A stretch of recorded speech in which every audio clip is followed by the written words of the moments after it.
Buterevu tukwaniriza ku Soul TV program amunyo ku machayi nkyalero nakulwa kuna ina kusomwezi nya omwezi gwa kuna omwaka 2024 amanya gangenze principal kavera kasera kakubaganya birowoozo na kwekanya ebigenda maso mu kisawe ky'ebyobufuzi nebyo bukulembeze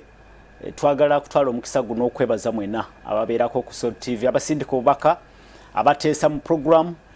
namwe abatuzaama amaanyi mu ngeri etaliemu oba endala ebigenda maso mu kiseera kino bingi mu kisaawe ky'ebyobufuzi tweteekerateekera akalulu ka 2026 era buli kimu kyonna kyolaba kiteekwa okubanga kiriko ensonga ya 2026 ebibiina by'obufuzi ebyenjawulo bigenda maaso n'okubanga byeteekateeka NRM yamaliriza enteekateeka yaayo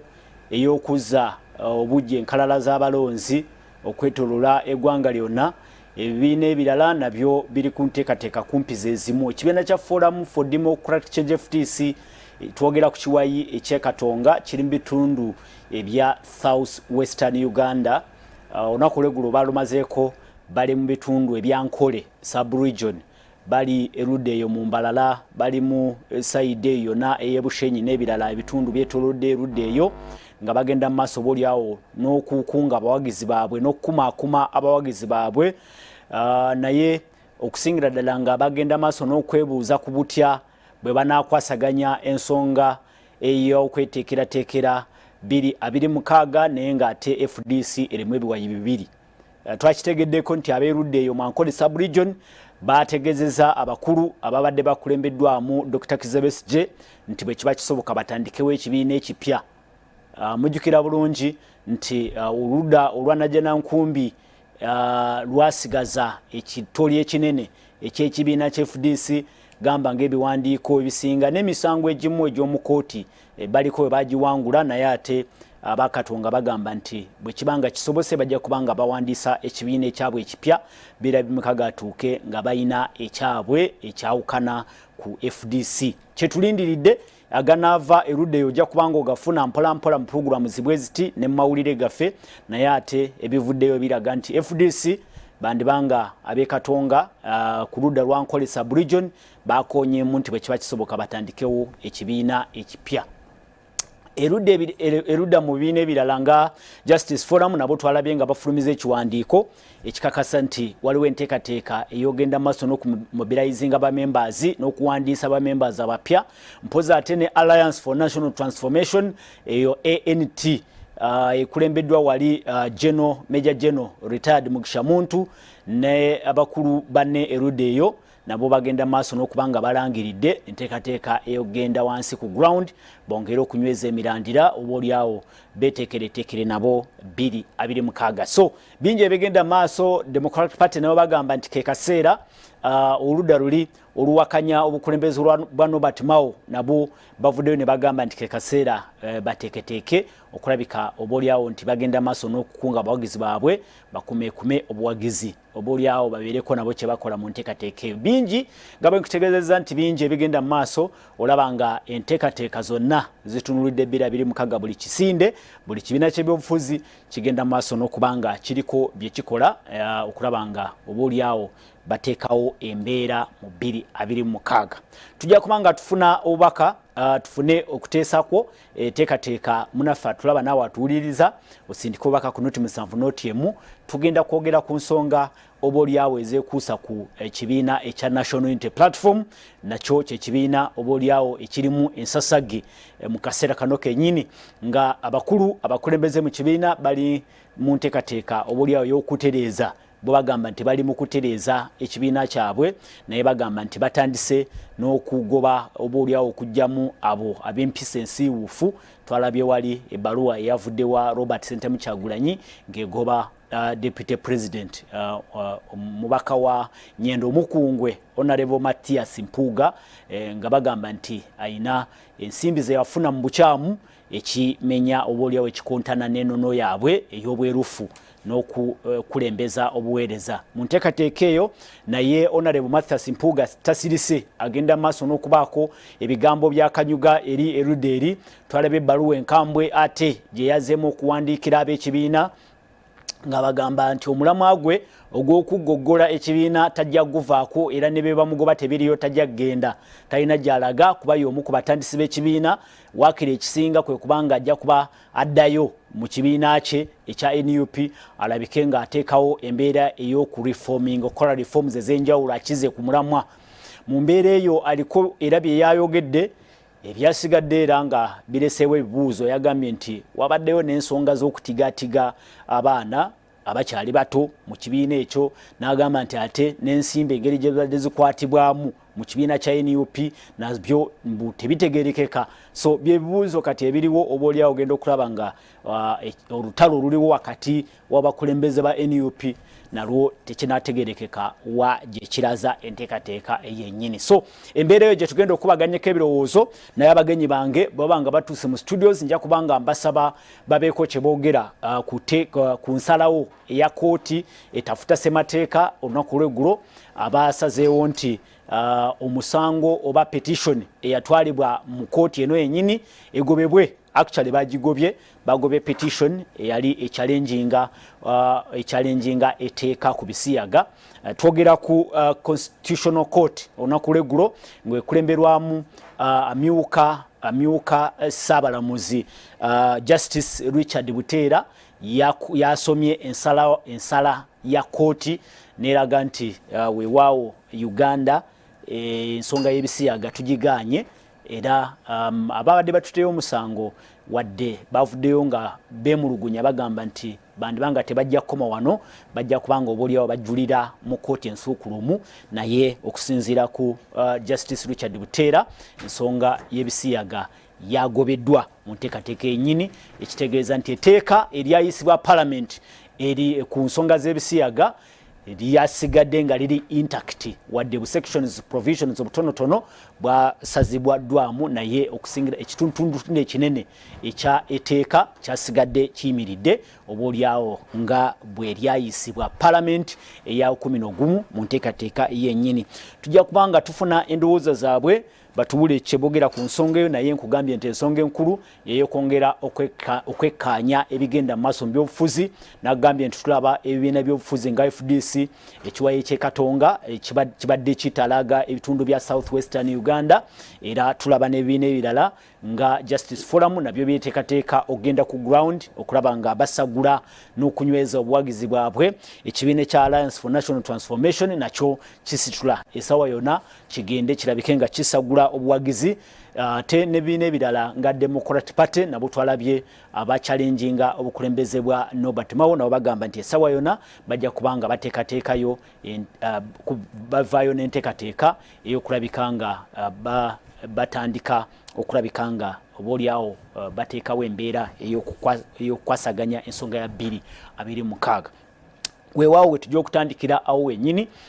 mu nteekateeka eyennyini tulabike nga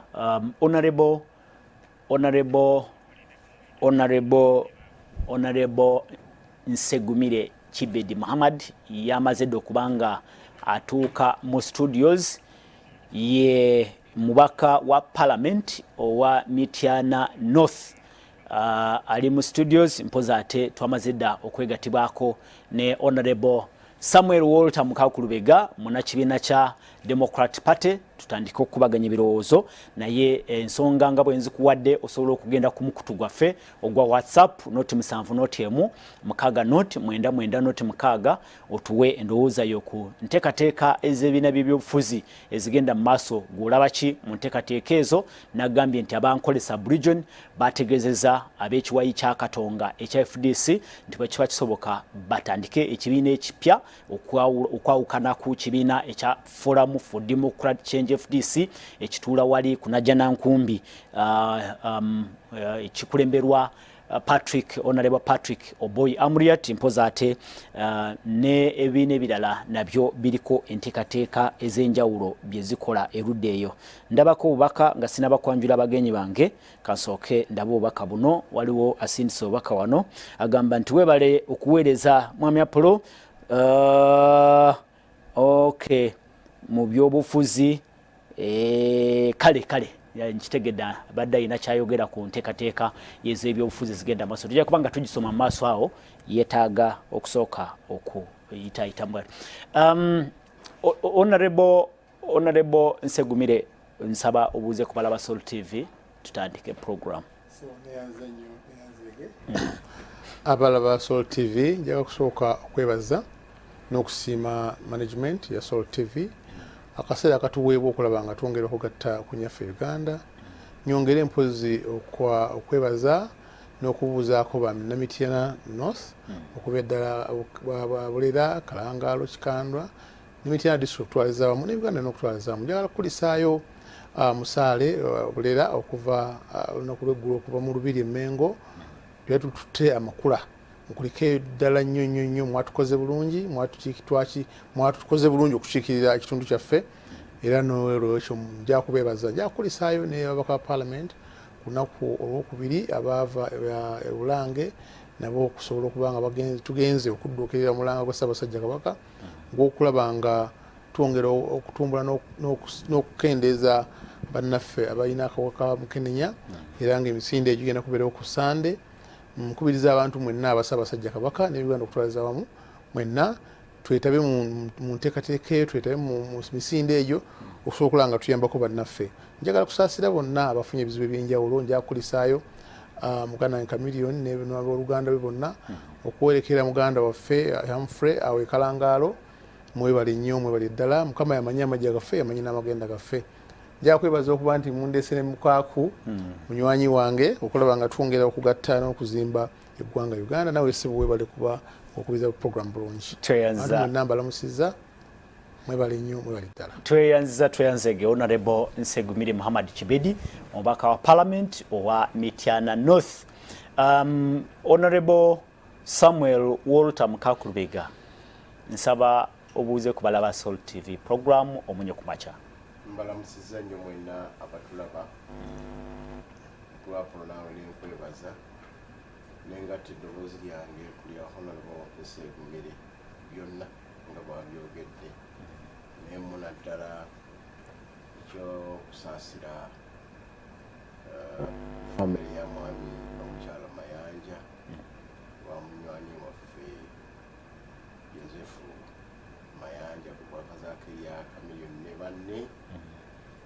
ate nembakulisa abasobola okusiiba okukimalako obulungi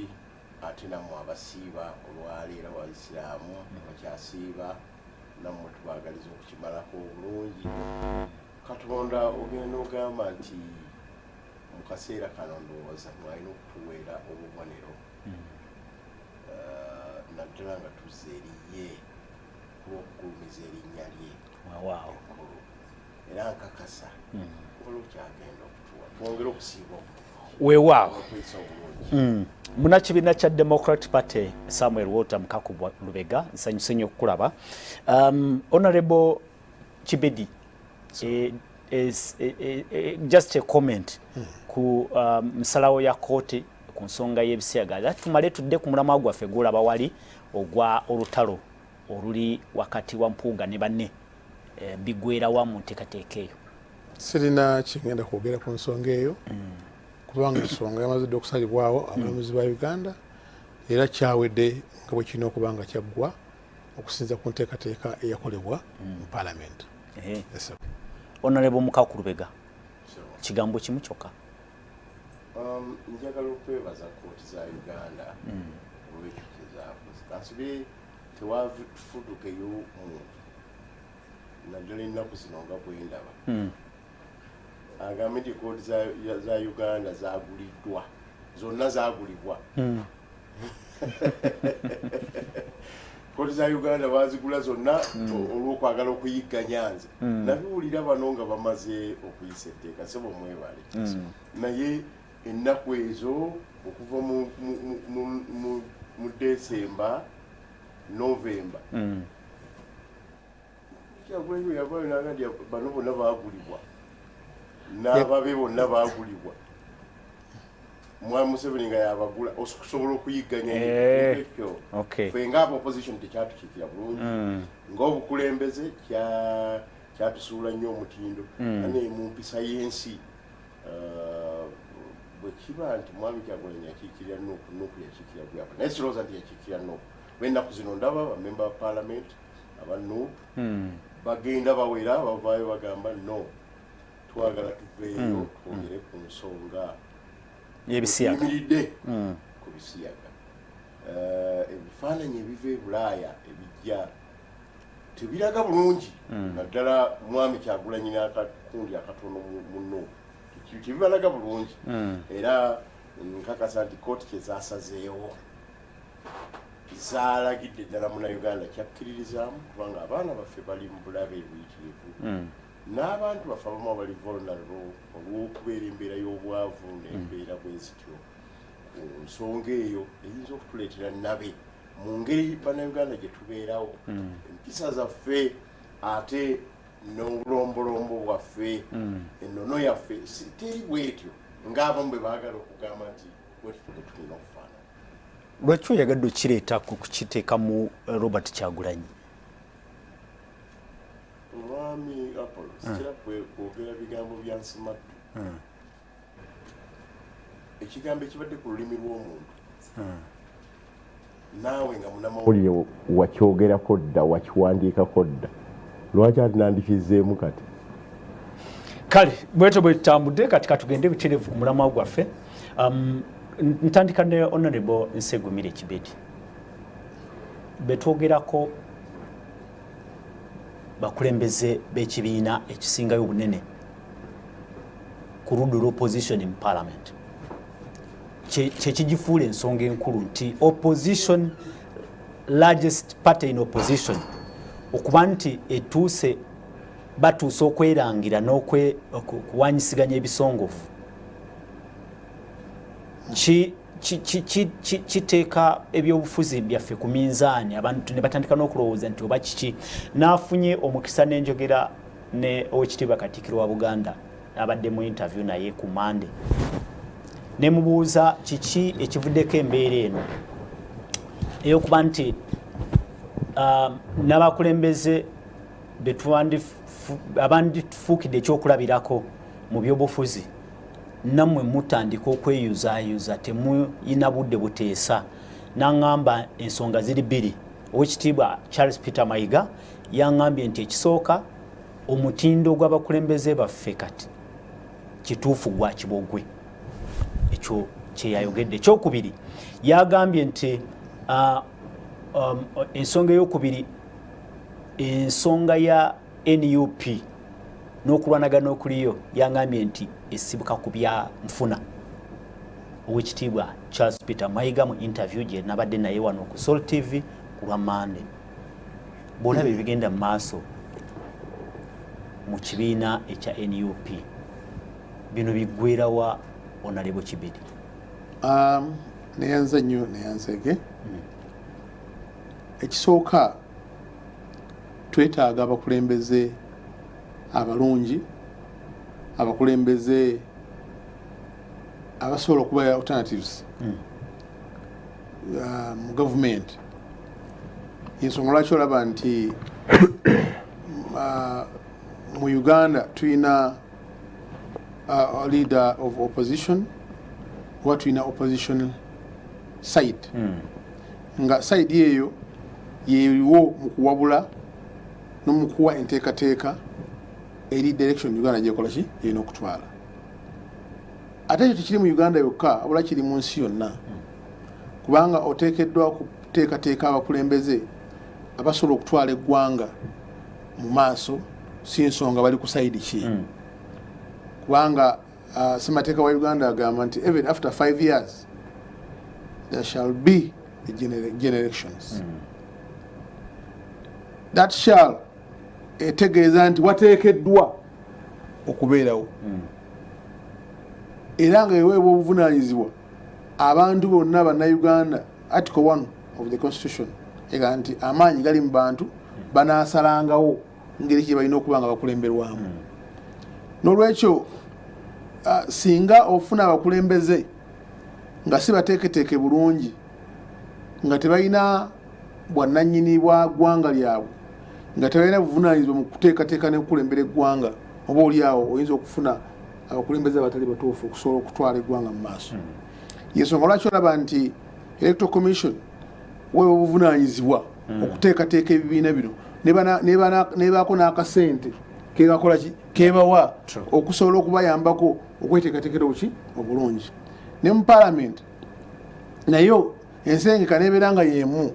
nti newankubadde ffe tuli mu gavumenti nga nze wa NRM naye tulina ate gavumenti ey'ekisiikirize nga almost ebifo bye tulina eno mu gavumenti it is the reciprocal of the other side nti abaeno abakwatagana ba ministers betulina eno ne mu shadow government bikola ki betulina kikuwaki nti bakuwa endowooza yaabwe ey'enjawulo singa bali mu gavumenti bandi badde bakwata batya ebiki ebintu nolwekyo kikulu nnyo okutumbula kikulu nnyo okuyambako kikulu nnyo okufuna abakulembeze abalungi abatali bakibogwe abasobola okutwala gavumenti mu maaso singa abantu babafunyi bagikwasiza obuki obuvunaanyizibwa okubakulembera nolwekyo kitwala ebbanga ddene kitwala obuvunaanyizibwa bunene okuteekateeka abakulembeze abo yensonga kiraffe mu NRM tuteekateeka abavubuka ababakulembeze okuviira ddala ku youth level wansi tugandika kati katuteekewo youth councils mwe tugenda okufuna abakulembeze abaki because buli bwova mu youth council ogenda weteekateeka ogenda obuildinga ogenda ofuna experience by the time wogandi kati ngenze mu byobufuzi bino ebyekikulu obeera ofuuse musajja mukulu ofuuse mukyala mukulu lwaki kikolebwa bwe kityo kwe kuteekateeka abakulembeze ab'omu maaso okuteekateeka abakulembeze ekibuuzo mubateeseteese bino byetulaba biraga nti muteeseteese abakulembeze this is where I'm going now fe obuvunaanyizibwa obuteekawo omukisa ogwo okuteekateeka abakulembeze tuguline twaguteekawo yensonga lwaki olaba nti twagenda mu multiparty politics ebibiina ne biweebwa obuvunaanyizibwa okuplayinga roles zaabyo n'oku-identifyinga abakulembeze baabyo okusinza ssemateeka w'ebibiina bwakola ki bwagamba ffe tumwaniriza ne bannayuganda ne bamulaba nti kakati ono azze asobola okufaanako bw'ati asobola okutukulembera bw'ati ensonga kyolaba nti mmwe eno mu media mu-identifyinga abantu ali mukwako jangu you don't get out of the blue nogandi mukwako jangu no you must have a reason as to why you want mukwako to be here on your show ochegedde so eyo torch gyokuba mu mukwako eyo torch gyokuba mu kibedi tojyokuba mu mukulembeze omulala okujja okubeera ku shoyo kitegeeza nti olina woovudde okuba torch nolwekyo abakulembeze balina kubeera nga balungi balina kubeera nga bali far-sighted balina kuba nga balina that sense of responsibility balina kubeera nga balina that sense of belonging balina kubeera nga balina ekyo kyennyininyini ekibalina okuba nga kibavaamu okusobola okukulaakulanya eggwanga lyabwe ki Uganda abavubu abantu abalala nti ebyobufuzi sente zituleetedde obuzibu sente yes sente zireese obuzibu nti buli kintu kyonna abamu balowooleza mu sente kati n'olema okufuna omukulembeze omulungi olw'okuba talina sente n'olema okufuna omukulembeze omulungi olw'okuba bw'anajja mu kitundu talina kyagenda kugula talina kyagenda kuleka n'ogandi kagende no naguze soda ndeka ono so nga ate oli mukuleka mukulembeze mulungi otwala omukulembeze omubi olwa monetary what aspect gain so n'ekyo kikulu nnyo okuzimba abakulembeze kyetulaba mu bukulembeze bwa NUP kikwatagana n'ekyo kyoyogera nti oba oliawo waaliwo okutali kuteeketeekebwa oba waaliwo okulwanira sente okwagala sente kakati ebyo entalo n'okulwanagakati ojja kutuuna weetegereze omanyi luli nali wano nembagamba nti osobola okukuba torch osobola okukola kye bayita lifestyle audit lifestyle audit mu bannabyabufuzi abaliwo ne abali ku opposition bw'onookola lifestyle audit bw'onoogenda notandika okukuba torch mu bannabyabufuzi abaliwo n'olaba embeera zaabwe n'olaba bwe babadde ne kati bwe bali oba oliawo oyinza okungera okuba nga ogenda okusalawo okubaako ekyenjawulo kyokola nti it takes a lot of time okusobola okumachualinga oba okukuza abakulembeze. Kati waliwo ebintu ebitono bitwetaaga okuba nga tutunuulira nti mukwaku sijja bwe naaba mutulidde nga yambadde sigenda ate kuddayo munda ate akagunja etayi yagisibya atya olwo bineetawoga nti yazze nga yambadde etayi yes ekyo tukireke nti abantu baffe batunulidde nnyo ebyobufuzi ebyokwonoona nze mpitewo kakati onaze is trying to outshine me therefore mukumuze mabega nyina kukola ki nyina kuteekawo mbeera eno okusobola nga mudiscrediting eri public losing confidence in him or in her. So tulina okwetegereza ennyo bannayuganda, tulina okwetegereza ennyo because tulina okulaba ensi yaffe gye twetaaga. Abakulembeze bano betulina kitutebbanga ki okubafuula kye bali. Abakulembeze bano betulina emabegako babadde beeyisa batya. Abakulembeze bano betulina kiki kye basobodde okubanga boogera ekyensa ekisobola okubanga tusobola okukiyigirako. Nolwekyo ensonga y'abakulembeze baffe abali mu bibiina ebyenjawulo balina okuba nga bali tolerant nga bagumiikiriziganya, balina okuba nga balina ensonga how they can address their issues oba how to address the issues singa ziba zikoze eki ziba zize not everything si buli kimu kyonna nti ojja kukyeta ku mmeeza ku musana. Waliwo ebintu byemuteekeddwa okugamba nti bino this is an issue it has erupted, how do we solve it, how do we sit and solve this problem. Okay, so mu kigambo kimu ebiri mu NUP n'okulwanagana bino byo bitulaga ki kati? Nze ndaba nti olaba ki kyendaba ndaba nti amazima gali nti waliwo disagreement and that disagreement it is creating a very big crack. Obutakkiriziganya obutakkaanya si mu bulungi obula obutakkaanya mu bubi butandise okuleetawo omuwaatwa omunene ogenda okutwala ekibiina kya NUP wekitabadde so nga ate nga ffe gavumenti tetwandiyagadde crack cells college is developing lwaki kubanga they are partners oshegedde batuyambako okulanga tutambuza tukulembeze gwanga luki bulungi. Nze ndoza nti ensonga ya Mpuuga tekwatiddwa bulungi nga bwe yandibadde ekwatibwa because abantu bangi bajja kugamba nti Mpuuga ali mu gavumenti kwa kyakulabirako n'abala bangi bajja kugamba nti Lubongoya oba gundi oba Katana oba aniya naye ali bwati kubanga bajja nti abakulembeze bano Mpuuga emyaka 5 abadde luddawo abadde akola ki bakubuuze Katana mamaliza bakubuuze nti Lubongoya Katana mu myaka 5 babadde luddawo bononete ekibi babadde mu gavumenti babadde bakola ki kiki njawulo kikati kiki ekyabaleese okubanga bali we bati ebibuuzo bijja kuba bingi naye okukwanukula oba oliawo mwami Mukaaku butereevu ensonga ya Mpuuga n'abakulembeze mu NUP ekirungi nti gwe wali omu ku bazimba omusingi NUP kwe yazimbibwa mu people power weetuuse nga kirabise bubi nnyo nti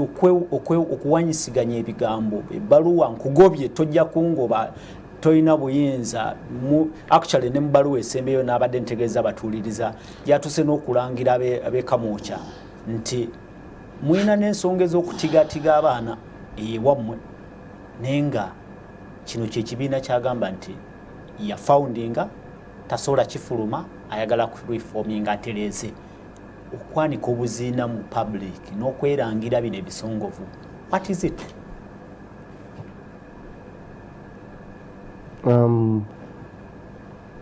Namwe abali mu fourth estate mwegendereze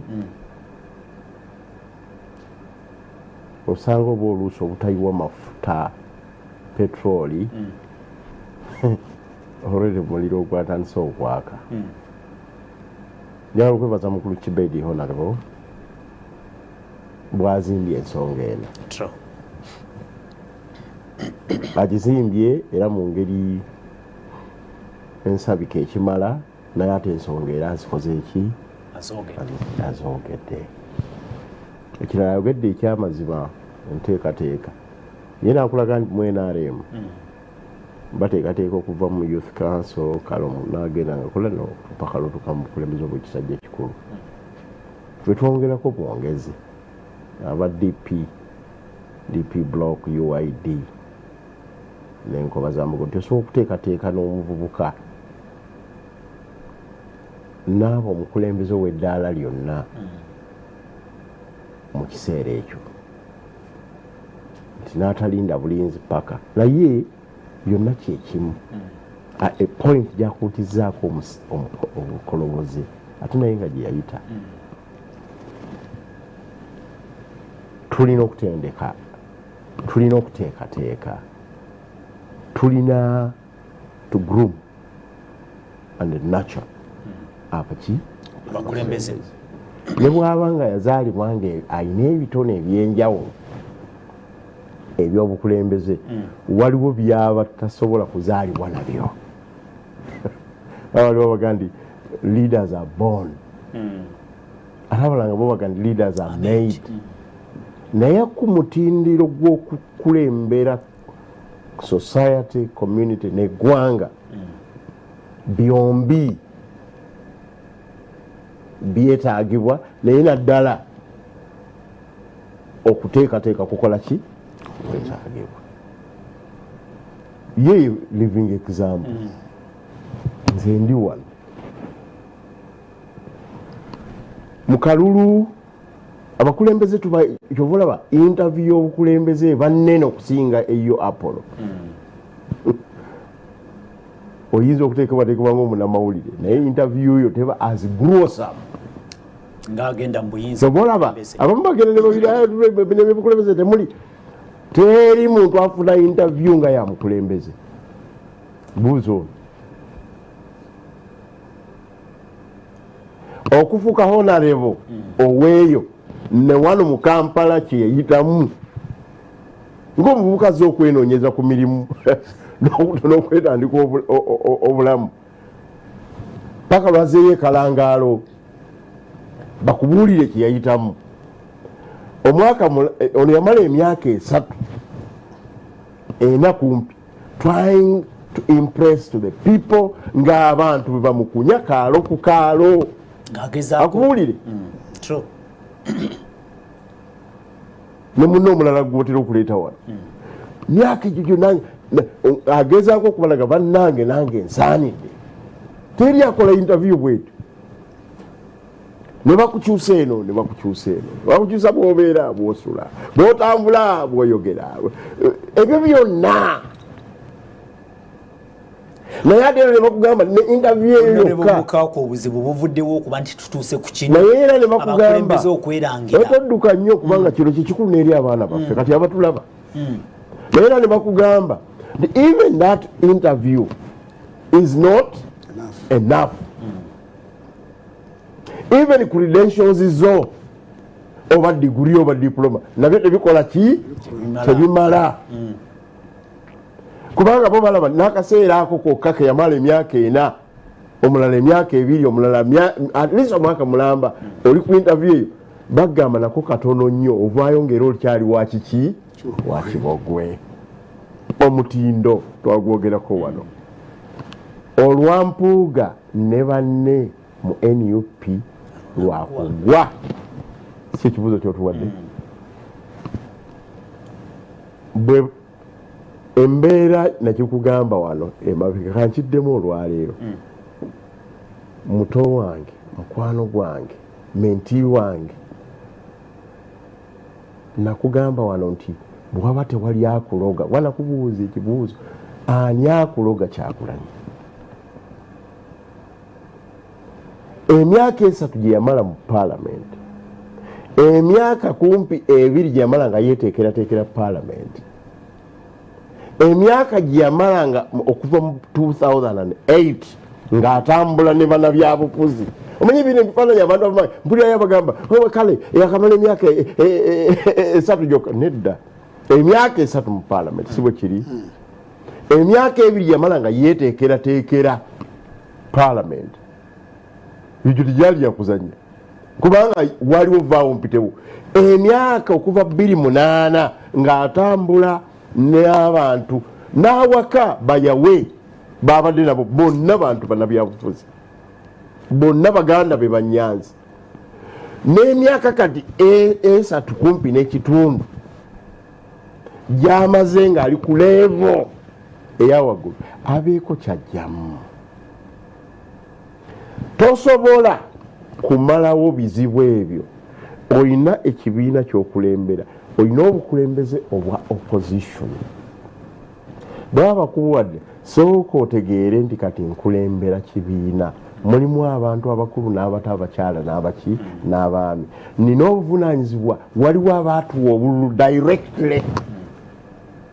waliwo abataatuwa obululu indirectly manya bye baagala okubakiikiriremu manya bw'obakuŋŋaanya manya bw'oyogera nabo saagala kuwulira olukugamba ekintu abo babagula ng'oyanguya lwaki oyanguye mangu ekyo abo basumaani babagula kati gwe n'okolagana na bibiina ki nga gwe leader wa opposition Mwami Lubega Honorable Kyagulanyi tali yeka lindako decision zakola sirowooza nti azikola yeka ayina abamukulembeza bamwetoolodde mwogedde ku balooya bannamateeka ayina ba Honorable Zentriga ayina Lewis Lubongoya munnamateeka ayina abantu abamwetoolodde olina essaawa ntono ndaba ng'olinga atali feeyo okunenya olina essaawa ntono genda maaso ebintu bino katubiyitemu mangu n'ebimu abantu byebamanya naawe obayambe netubeere feya naawe obayambe ku bimu lwaki Olwa Mpuuga ne banne terugenda kuggwa organize ekibiina zeeyambisizza omanyi nti tukola ebibiina omanyi nti tukola ebibiina ebibiina biyimirirawo na ssemateeka bw'okola fraud mu ssemateeka n'otandika n'okuyiiya ssemateeka omulala ekyo lwedde manya togenda kumalawo ndooliito kiringa bw'obeera Apollo ku leeve esookerwako twazaalibwa nsi egumira enze naawe n'abalala ssemateeka waffe asooka ku kitaffe liki ani yakola fraud kyekiraamo Mwami Lubega ani yakola fraud mu ssemateeka erya fraud yaliki nkuddamu saagala kumala biseera wano okwogera already ku biriwo okwogera already ku biriwo wawulidde biri mawulire everywhere saagala kumala budde wano bw'ensonga nyingi nnyo olutalo oluli mu NUP si lwakuggwa ensonga already eri mawulire saagala kumala biseera ebyo eri mawulire bakugamba ne ssemateeka kati NUP erina ssemateeka kumpi wa mirundi emeka esatu waliyo wa Lubongoya omupya ne gwagamba omukadde gwayagala okufuula ssemateeka gweyatadde mu gazeti lwajja wano olulala ngeri oyogera ku bagazetinze kati bakugambye tetwagazetinga naye ssemateeka akyali wakibalama fraud mu ssemateeka tegenda kukomya kujjawo ndooliito fraud mu kiraamo kya kitaffe nseegulumire kwe yatusikira nayiyayo gundi omulala tagenda kujjawo ekyokubiri olutalo oluli mu NUP si lwakuggwa kasita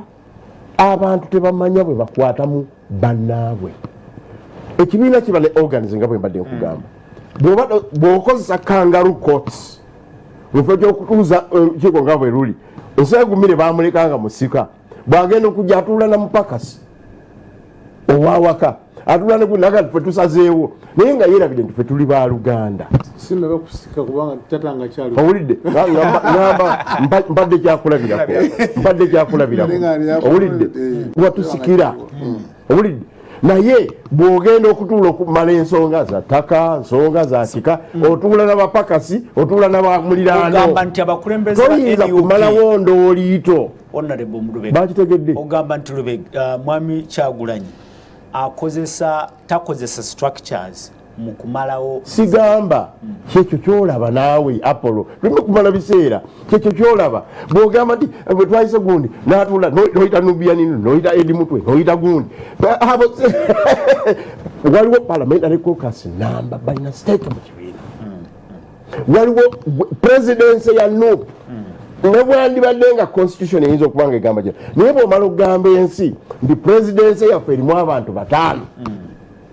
use your presidium otule ne banno otule ne banno ekintu kyeŋŋamba ekirala lwaki endoolito teziggweewo togenda woogenze n'osalawo nti enkola y'ekibiina nga gwogisalawo muntu omu nga bino bitwayogerera ku BBC kakati ebireese omutawaana omunene bano bibazzeemu ne bakomerera nga ne kooti zabikoze eki zabikomeredde ensonga y'ekisiyaga nene era bwe babuuza vice president Mpuuga wewamu awava n'omutawaana n'agamba nti temubibuuza nze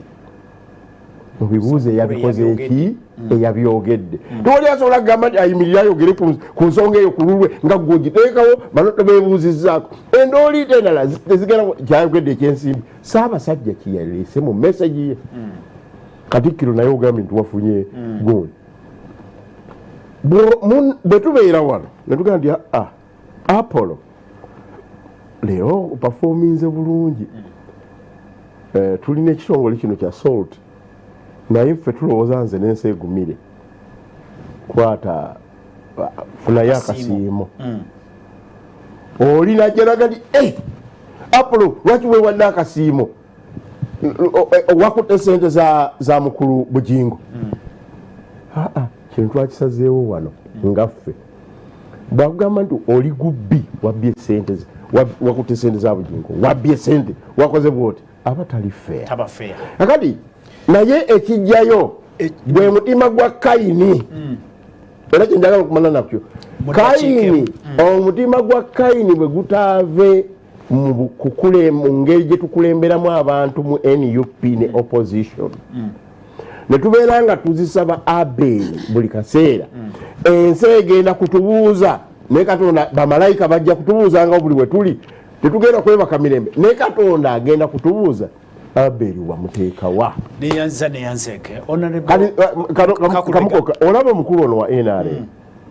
era tuludde ye ali kusayiri eri naye bwazze wano bw'abadde ayogera ku sayidi yaffe ayogedde ng'agamba nti nze ndi wendi kati nkamutwale nti mukulu wange olwokuba kati ye ali ku ddaala liri owulidde engeri gy'ayogedde agane Abel ateekwa okukola okubeerawo ekigambo kiri kimu kyokka Mwami Rebecca nga siwulira mu nteesaayo oba abasinga nga temwogera ku Honorable Masias Mpuuga ye lwaki takakkana lwaki naye buli kaseera naye azaayo omuliro nga siraabwe mumwenenya ye munenya luda lumu Mwami gundi okusooka nkireese wano bwe tutuula wano n'ensi egumire ne tugamba nti twakatukugulire ettaayi mbadde njogera kwani siku Mpuuga akati Mpuuga gwe baliko gwe batema basooka mugamba nali wano naye ateekwa kwerwanako okugamba ateekwa okuva mu bwalopo ateekwa okuva mu bwalopo ekyavaamu omanyi ffe NUP nono yaffe tulina okukyusa abakulembeze bonna teri asaavinga oluvannyuma bamugamba munange nga tuli wakati mu kisanja ffe nga opposition tulowooza wano we tuteebera ggoolo yakyusa naye kati ate olwaleero akugamba zaaka ateekwa okusigala nga ye commissioner ate yali luliira commissioner akimanyi nti ali politically administratively and legally encumbered naye ye gwagamba neggulu bwe yabadde ku mulumbe nagamba era njagala okulamusa commissioner wa parliament akimanyi nti agenda kutuulayo tagenda tuteebera ggoolo yalaba nti Bampuuga bateekwa okukyuka yalaba nti buli muntu yenna Basumaani bateekwa okukyuka naye ye ate zaake talaba nti ateekwa okukola kyokukyuka Mpuuga tanenyezebwa mu nsonga omukulembeze oyo aba mulimba kakati Mpuuga yagobwa ku bwalo Mpuuga agobeddwa ku commission Mpuuga bagenze Masaka ateekwa okuvaawo wano gunda aveeyo Mpuuga toyinawo omunenyeza wadde mu nsonga boddira omuntu gwe bali mu kufutiza gwe bakuba n'ogamba nti kakati ye lwakitakkiriza ne bamufutiza ne bamukuba ne bamutema n'avaawo beni oba toli fair Mpuuga temumunenyaawo ye wadde tolabawo nsobi ate kati ontutte wa Mpuuga nze ndi wa NUP nze ntunulira Mpuuga ng'abadde ndaba ateetera namwe abayinaare tunulira Mpuuga ng'abadde leader of opposition era nga tumurespectinga mu kiti ekyo era Mpuuga abadde ayimuka okwogera buli muntu abadde awuliriza ntunulira Mpuuga kati nga commissioner wa parliament ebigambo byonna fem parliament ekibiina kya mugoba fem parliament tulina andi akati walaba kibiina kya nominating Mpuuga tekyalonda Mpuuga kuwa commissioner kyamunominatinga obuvunaanyizibwa obw'okumulonda bwa parliament katono nnyo taata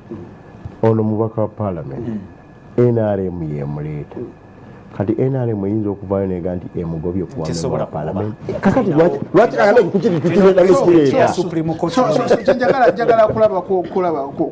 kulaga abatulaba nti you nominate a person the responsibility of electing that person is not yours yours stops on nomination so bo nominating omukulembeze I mean gweyagala mu kifo kyonna mu parliament rules of procedure ebeera applicable mu parliament fene turatifyinga netulonda kati osizinga agula nyinyi waliwo abamu nominating akuba president bete basobola kumujjayo kati osizinga okubeera okumuyako obuvunaanyizibwa nakyo at the moment okusinzako mu mateeka ga parliament Mpuuga akyali commissioner waffe era Mpuuga mukulembeze wange mu parliament atakinga precedence nze nga nendyokankolaki nendyokanzijja nolwekyo Mpuuga nja mu describing eyo. He has been a respected leader of opposition. At the moment, he's the member, he's the commissioner for parliament. Atekera parliament, mimija parliament ne banne abalondebwa. Therefore, sina kyamaanyi nsobola kwogera. That is not me. That is him. Nze kinjagala okuwa ndaba kifaananyi Mpuuga kyatwala the other day twabadde mu Bulange Mengo nga tugenzo nga parliament ne speaker nga commissioner nga batukulembedde ogenda okutwala contribution yaffe eri okwanukula omulago wa Ssaabasajja Kabaka ng'okudduka kulanga tutaasa abantu abalina akaleka kaki kamukenenya nolwekyo Mpuuga wensobola okumudescribing otherwise ebisigadde simanyi kubanga I'm not a member of NUP so sobola kubaako byamaanyi byenjogera nekinjagala okutegeeza kyogere mu dakiika emu tusoma obubaka bwa mu dakiika emu kyenjagala okutegeeza kwogera batulaba nti tubeere tugumiikirizenga tubeere tolerant tubeere nga tuli farsighted nti whatever we do whatever action we take zina repercussions ezikola ki ezivaamu otherwise if you just give a blind eye kitegeeza nti obaoli awo waliwo ebintu bijja okujja bitajja kukola ki kutegeera kyobalanga President Museveni General Kaguta Museveni ayina enkwata gyakwatamu ensonga noolaba nti tanabye tategedde kiki ekiriwo osogedde naye nga ategedde he knows when to take action naye omulinda mu ssaawa eyo olenge ku busungu nti ajja nakulekerawo as a leader oyo mukulembeze bw'abeera omukulembeze abeera is able okureceiving n'abaako waatereka eventually najjayo mu kaseera kayo nga katuuse n'alaga ensi kino this is what was supposed to be done. Twayanzeke agambye atya agambye nti mwasize mutya polonzekero gye okuva ekatwe k'Abatoro Town Council Kasese nze mbadde ngamba nti Mpuuga bamwesonyire ddala yerira akasente ke era mbadde nsaba Mpuuga yegatte ku NRM Soul TV kwendi yendowoozayo webale kulaba webale kuwuliriza ono agamba nti Bobi Wine ebyalimu n'akola nayisha kubyefuuza muheru okay tumuhise Benon Tim Pero yu alintungamo agamba nti kwali alaba Soul TV agamba nti ekiri mu NUP ababaka abalondebwa bonna bakibogwe nze Sam ali Fort Poto yendowoozayo si ya Salt Media ate si yaffe abakubiriza oba abali mu nteekateeka eno webale kuweereza Mpuuga ye foundation of NUP he is not probisiyaga Alfred Mukono bwe yendowoozayo nayo tugifunye tuyanzeege we should first condemn or fight against money laundering derogatory defamatory and have competent leaders if we are to enjoy multi-party system in this country. This is Sembus Ivan from Karerwe. Agase bingi nduuza gamba ayogera ku nsonga y'okuwoza mu nsimbi n'oku bingi byayogeddeko naye ekisembi yo kino ndowooza kikula gamba nti okuleeta abakulembeze abali competent nti oba oliawo kyekisobola okumalawo endooliito zino. Ono agambye ati agambye nti ebyewuunyisa biri mu opposition Lubongo ya Secretary General ng'ali wamu ne munnamateeka Ssennyonyi ne bawandiikira sipiika ebbaluwa egoba Mpuuga nga ekiro date ya 24 March 2024 eng'eriko date ya 24 March 2024. Sikitegedde bulungi n'endowooza alinga abuusabuusa obukulembeze obwekamuuca nti tebwandikoze competencies zaabannamateeka namusomesa w'abalooya. Tuwunzi kano agamba nti Mwami Apollo webale kuweereza gwanga mukulu mukaaku mumbuulize ekibiina kye yavaamu lwaki akifaako nnyo amanyi gye bateeka. Okay. Ye muwonge Shafike na Bingo alinga agandi wava mu NUP lwaki atoginenya nnyo ndowooza kyojja okwanukula awo nno tubeere nga tuwunzika program obubaka bungi wano. Ndaba ng'ono agamba nti morning my presenter that honorable is very right in his presentation agamba honorable Kibedi, but Mr. Mpuuga and the likes of Mukaku are not seen as people who want this country to grow democratically. Has Mr. Mpuuga been wanting message mpanvu Magaya Andrew from Buyende mukwano gwange we Buyende message Mpuuga nawe lwakadde sobola kola ki messages badde zikyaliwo lwakadde alinga akugambye nti lwaki bwava mu NUP lwaki ate ogivumirira lwaki ogifaako ennyo mubakwano bonno Apollo olina okutandika okusunsulamu si kulwanga bassa omutindo gwo naye ate